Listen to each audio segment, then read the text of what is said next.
The ingredients to make this is marshmallow, Rice Krispies, and oil.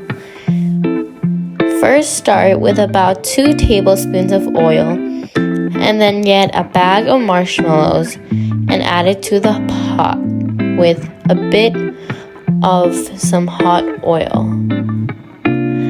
While you have it inside, make sure that your pot is hot, and when it's hot, make sure to stir the marshmallows gradually to make sure it doesn't burn.